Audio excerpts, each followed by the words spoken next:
¿Cómo se va a actuar en los días siguientes? 6:30 desayuno, 7:45 traslado al Palacio Apostólico, 8:15 misa en la Capilla Paulina, 9:30 primera ronda con 2 votaciones, es decir, 2 votaciones en la mañana y la fumata respectiva. A las 12:30 se regresa a la Casa Santa Marta, a la 1 se tiene la comida y a las 4 nuevamente traslado al Palacio Apostólico para, a partir de las 4:50, segunda ronda de votaciones y fumata, y a las 7:30 regreso a la Casa Santa Marta para la cena. Pero antes de la elección hay algo que se llama el preescrutinio. ¿Qué es este preescrutinio? Bueno, cuando entran los cardenales y después de esta plática, esta invitación espiritual, van a entrar 8 ceremonieros para darle a cada cardenal 2 o 3 papeletas, y también, si es que hubiera cardenales enfermos, las van a llevar al lugar donde se encuentran los enfermos. Salen los ceremonieros y estas personas y se cierra la puerta. En ese momento se pasa lista, se checa que todos los cardenales estén presentes, quién está y quién no está, y a partir ahí se comienza a hacer un primer sorteo donde hay varias pelotitas con el nombre de cada uno de los cardenales. Estas pelotitas están en una bolsa y ahí se van a sacar 9 bolitas, 9 pelotitas para decidir a suertes quiénes van a ser los 3 escrutadores. Se van a salir después de estos los 3 revisores y después los 3 enfermeros. De acuerdo a cómo salen estas pelotitas, será precisamente eso: primer escrutador, segundo escrutador, tercer escrutador, primer revisor, segundo revisor, tercer revisor, primer enfermero, segundo enfermero, tercer enfermero. ¿Qué harán los escrutadores? Ellos son los que van a revisar voto por voto, ellos son los que van a contar los votos, colocar los nombres y todo. ¿Qué van a hacer los revisores? Revisar que los escrutadores hayan leído bien los nombres, hayan escrito bien los nombres, que no haya ninguna cosa equivocada. ¿Qué van a hacer los enfermeros? Si es que hubiera un cardenal enfermo en la Capilla Sixtina y no se puede levantar a emitir su voto, el enfermero se va a acercar a estas personas para recoger su voto. Si es que hubiera algún enfermo fuera de la Capilla Sixtina, van a salir con una urna cerrada con llave a recoger el voto de la persona enferma, pero antes habrán llevado una boleta a ese cardenal enfermo para que pueda emitir su voto. Una vez que lo ha emitido, regresan a la Capilla Sixtina, los escrutadores abren la caja donde hay llevado y traído el voto y la unen al conteo. Esta es la función que tendrá. Si no hay ningún enfermo, los enfermeros no realizarán nada en particular. Pero esto lo van a tener únicamente por cada sesión de votaciones. Quiere decir que en la mañana habrá 3 escrutadores, 3 revisores, 3 enfermeros. En la siguiente elección hay que volver a sacar otras 3 primeras pelotitas, otras segundas 3 pelotitas y otras terceras 3 pelotitas. ¿Cuántas urnas se usan en el cónclave? 3. Una para la votación, otra para recoger los votos de los cardenales enfermos y otra para recoger las papeletas después del escrutinio y llevarlas a la estufa. Entonces, una para colocar los votos, otra para los enfermeros y otra para que ahí se coloquen y se lleven a la estufa donde se van a quemar. ¿Dónde se colocan los escrutadores? Junto al altar de la Capilla Sixtina, donde se encuentran los revisores a un lado de los escrutadores. La urna para la votación tiene que estar en el altar y precisamente ahí es donde tienen que presentar cada uno, asistiendo de pie, cada uno de los votos. ¿Cómo es la papeleta? La papeleta es rectangular, lleva impresa en la mitad superior las palabras eligo in summum pontificem, que significa elijo sumo pontífice. ¿Cómo se llena? Con un solo nombre, con una letra distinta a la normal. Es decir, se le pide al cardenal para que no se sepa por quién votaste tú. Si te conocemos la letra, se va a saber. Entonces, ¿qué te pedimos? Que hagas una caligrafía distinta a como normalmente escriben. Una vez que ya has escrito el nombre, se dobla en una y en dos partes. A la hora de presentar ya las papeletas y se van abriendo, ¿qué pasa si en la papeleta hay dos nombres? Se anula el voto. ¿Se puede votar por algún cardenal que no esté ahí presente? Sí, y se anota el voto, pero evidentemente no cuenta para la elección. ¿Qué dice cada elector antes de colocar su voto en la urna? Pongo por testigo a Cristo, Señor, el cual me juzgará de que doy mi voto a quien en presencia de Dios creo que debe ser elegido. Esto se dice cada vez que hay un voto. Cuando votan los escrutadores y los revisores, los que están en la mesa y los que están sentados, cuando les toca su turno. ¿A qué me refiero el turno? A que de acuerdo a la importancia de cada cardenal, van pasando, sea por antigüedad o sea por el cargo que ocupan. De tal manera que este es el orden en el que van pasando los cardenales. ¿Qué se hace cuando todos han colocado su voto? Uno de los escrutadores agita la urna para mezclar las papeletas. ¿Por qué? Porque si sacan la primera papeleta y ven que es el último cardenal que pasó, la papeleta que está ahí, van a saber por quién votó.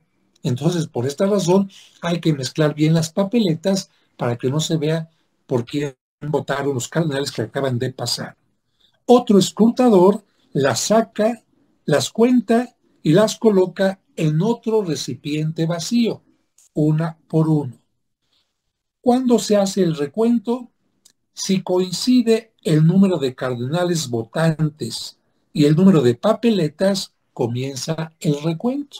Si hay 135 cardenales y hay 135 boletas, significa estamos bien y entonces ahí comienza el recuento. Si hay más boletas de los participantes o menos boletas, no sirvió esa votación y se tiene que hacer una nueva. Todas esas boletas se tienen que desechar. Después, los escrutadores leen uno a uno el nombre. Primero lo lee uno, lo lee el otro y el tercero lo lee en voz alta para que todos los presentes puedan anotarlo en una hoja. Además, este tercer escrutador debe perforar la papeleta con una aguja en donde está la palabra elijo y la inserta en un hilo.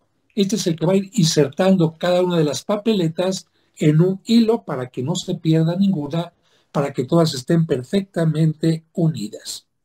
Después de esto, los revisores van a revisar las papeletas, las van a contar, los nombres anotados en la hoja para ver que todo se ha llevado perfectamente bien. Y después de esto, si no hay elección o si hay elección, se quemarán las papeletas una vez por la mañana y otra por la tarde. Es decir, no se queman cada vez que hay una votación.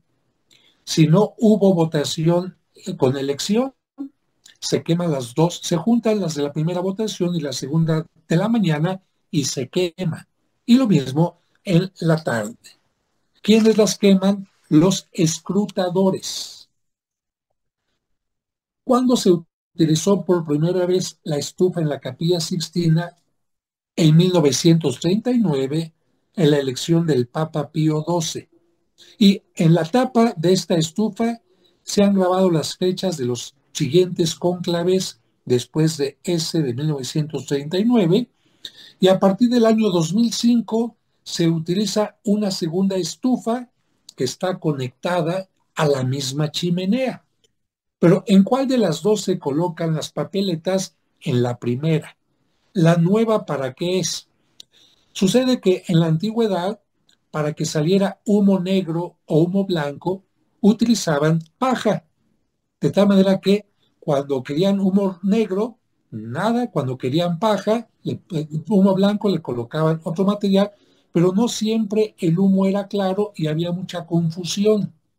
Y entonces, para evitar que la gente se animara pensando que ya había papa, y esto era un error, empezaron a poner algo que da color a el humo en esta segunda estufa. Es decir, son pigmentos que ayudan a que la fumata sea más clara.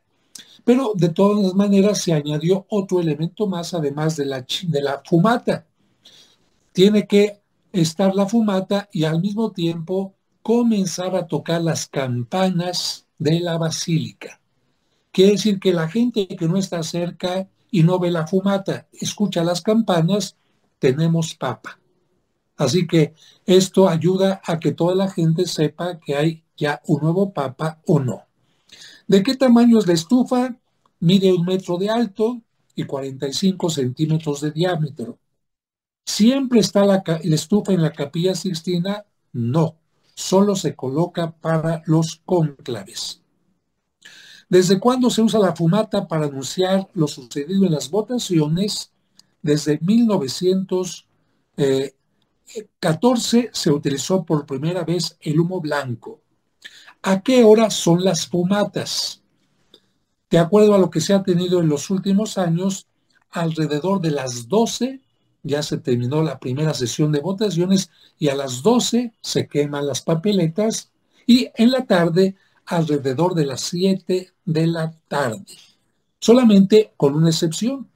Si en la elección de la mañana, en la primera elección, se elige al Papa, en ese mismo momento se tiene ya la quema de papeletas y no se espera una segunda votación, evidentemente.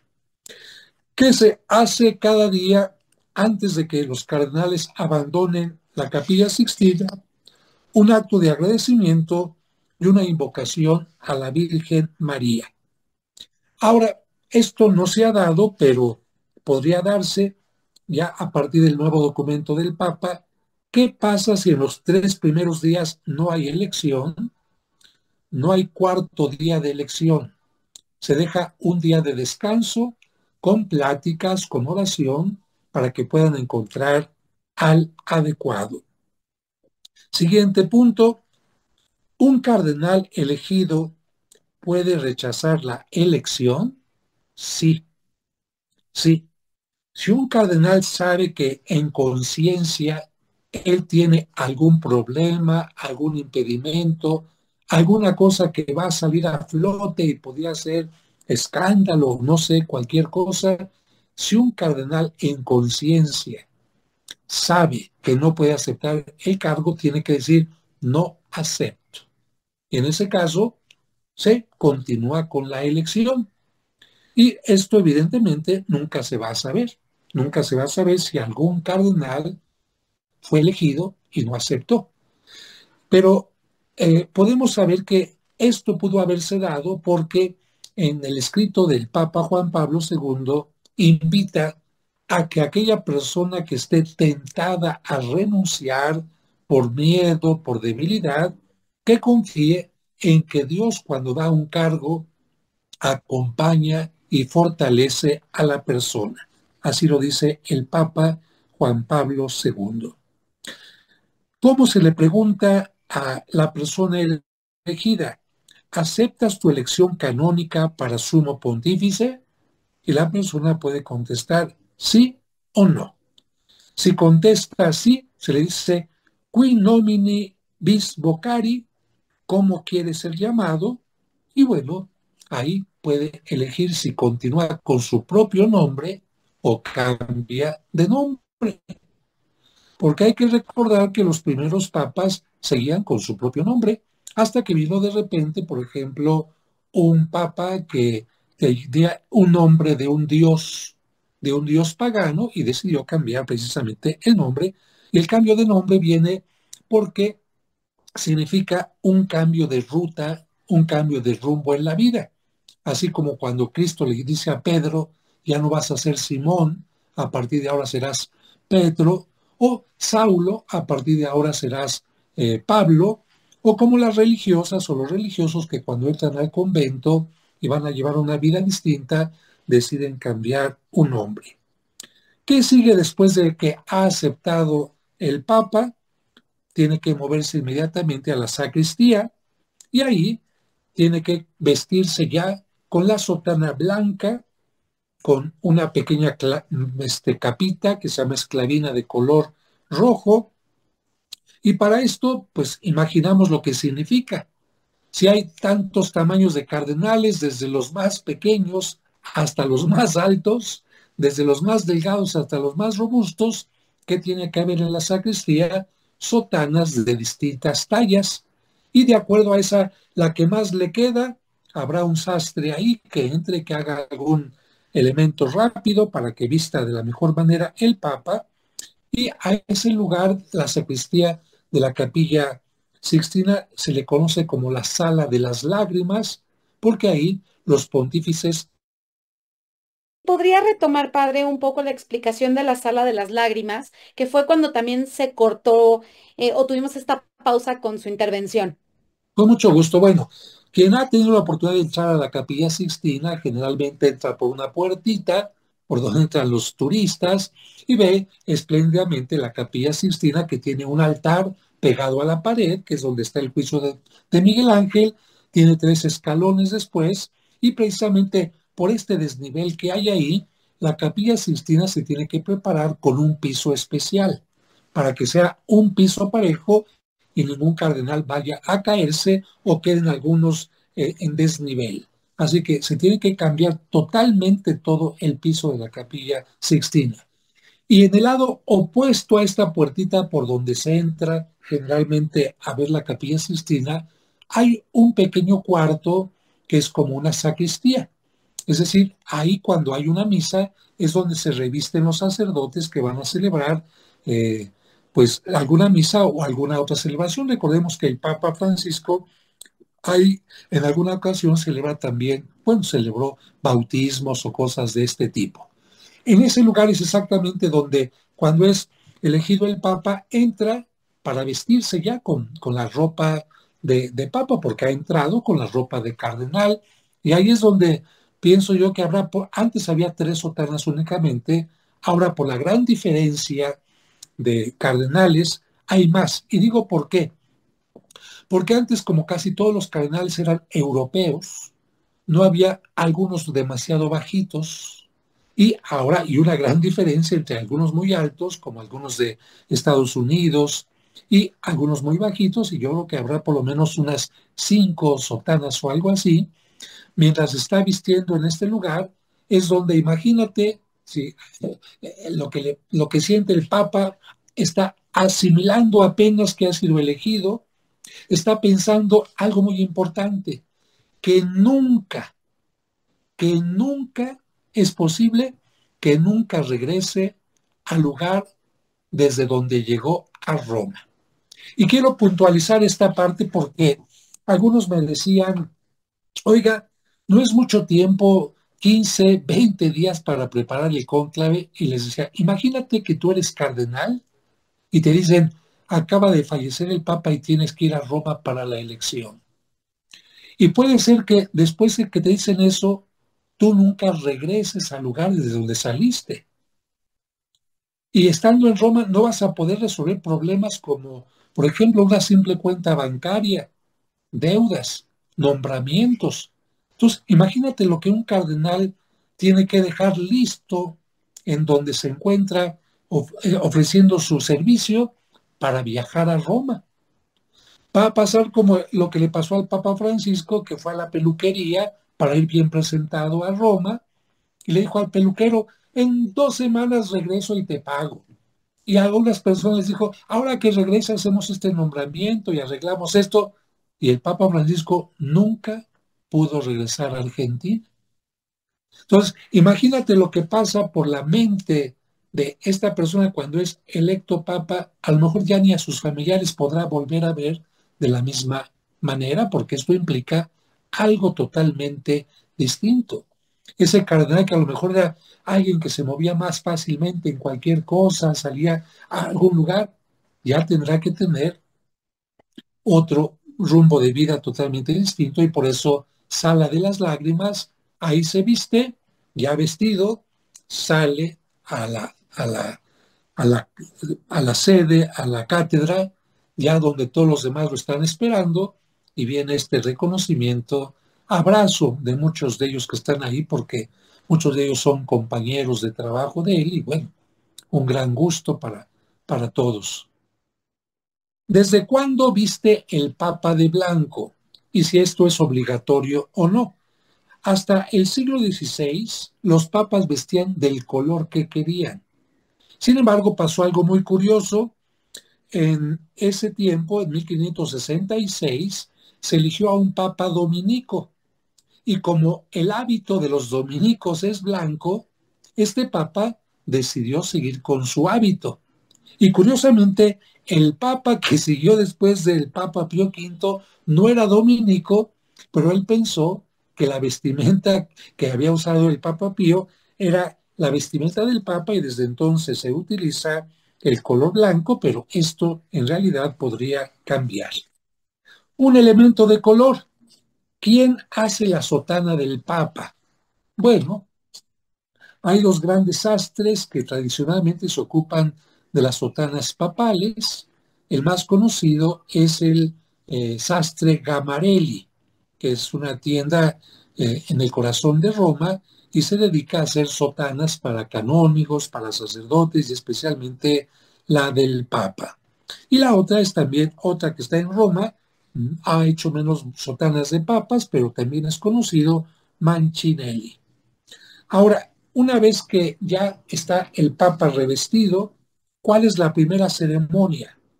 Ya revestido sale de la sacristía y se sienta en la cátedra, una silla únicamente para el Papa y el decano o quien esté presidiendo el cónclave invita al Papa a escuchar un evangelio. El evangelio de San Juan, donde se menciona ¿quién dicen ustedes que soy yo? Y Pedro dice, tú eres el Hijo de Dios, el Mesías. Y Jesús le responde, bienaventurado tú, Simón, hijo de Juan, porque esto no te lo ha revelado ni la carne ni la sangre, sino mi Padre que está en los cielos. Y ahora yo te digo, tú eres Pedro, y sobre esta piedra edificaré mi iglesia. Recordemos que este texto está en la cúpula de San Pedro en el interior, precisamente para decirle a el nuevo pontífice, esto que Cristo le dijo a Pedro, te lo dice hoy a ti. Después de escuchar esta lectura, cada uno de los cardenales, por orden también de precedencia, el más importante al menos importante, van saludando al nuevo Papa y finaliza esto con el canto del Te Deum, que es una oración con que la Iglesia da gracias a Dios. Pero para esto ya la gente está esperando al Papa en la plaza de San Pedro, por lo que entre que viene la fumata y en que el Papa pasa a vestirse y en que viene la lectura y en que viene el saludo de los cardenales, pasa más o menos una hora. De tal manera que la gente tiene que saber, después de la fumata, no va a salir inmediatamente, pero nos imaginamos lo que está pasando. Aunque las televisoras no puedan pasar lo que está pasando, nosotros podemos ir a la gente qué es lo que está pasando en ese momento. Una vez que ya ha pasado esto, sale uno de los cardenales a decir el Habemus Papam, que significa ya tenemos Papa. Quien anuncia esto va a ser una persona que forma parte de los cardenales diáconos. Y creo que en este año va a ser exactamente igual. El más antiguo de los cardenales diáconos, que desde el año eh, 2024, perdón, sí, es Dominique Mamberry. Es eh, el pro, perdón, es un nuevo cardenal, antes había sido otro.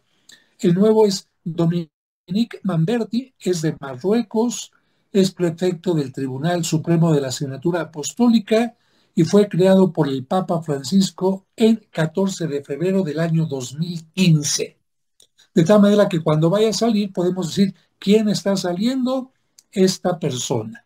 Y él va a decir el típico Habemus Papam y va a decir Annuncio vobis gaudium magnum habemus papam eminentissimum ad reverendissimum dominum, pronuncia el nombre de pila, cómo se llama realmente, Sancte Romana Ecclesia Cardinalim, pronuncia el apellido de cardenal y después que ha elegido el nombre y dice el nombre que ha elegido el nuevo papa. Quienes acompañan al papa en el balcón de la Basílica de San Pedro? Primero sale un acólito con un crucifijo y después sale este cardenal a hacer el anuncio y cuando salen ya las cortinas para que salga el papa, va a salir con el mayor cardenal de los obispos, el mayor cardenal de los presbíteros y el mayor cardenal de los diáconos. ¿Qué hace el papa en su primera aparición pública? Después de ser presentado oficialmente, debe impartir la bendición apostólica Urbi et Orbi, que significa a la ciudad de Roma y al mundo desde el balcón. Y si lo desea, puede pronunciar un breve saludo. Esta bendición Urbi et Orbi únicamente se da en la Navidad, en la Pascua, cuando hay un nuevo pontífice o en alguna situación muy particular, como por ejemplo cuando el Papa celebró aquella oración en tiempo de COVID, solo totalmente en la plaza para bendecir a todo el mundo. Cuando concluye el cónclave, inmediatamente después de que el nuevo sumo pontífice haya dado el consentimiento o a su elección. ¿Y cuáles serán las primeras decisiones del nuevo Papa? Concretar la fecha de la misa de inicio de pontificado, porque una cosa es la elección y otra cosa el inicio ya de su pontificado. Él lo tendrá que decir cuándo. Generalmente se espera un poquito, varios días para que puedan venir algunos jefes de Estado, como siempre sucede. Después tiene que renovar o sustituir los altos cargos de la Curia Vaticana, porque recordemos que cuando muere el Papa, todos los cargos de la Curia Vaticana quedan totalmente sin poder y es el camarlengo el que entra al frente de todo esto. Así que renovar los cargos o cambiarlos. Concretamente el de secretario de Estado y el de los prefectos de los dicasterios, que serían como las diversas secretarías. ¿Cuáles son las primeras ceremonias del nuevo Papa?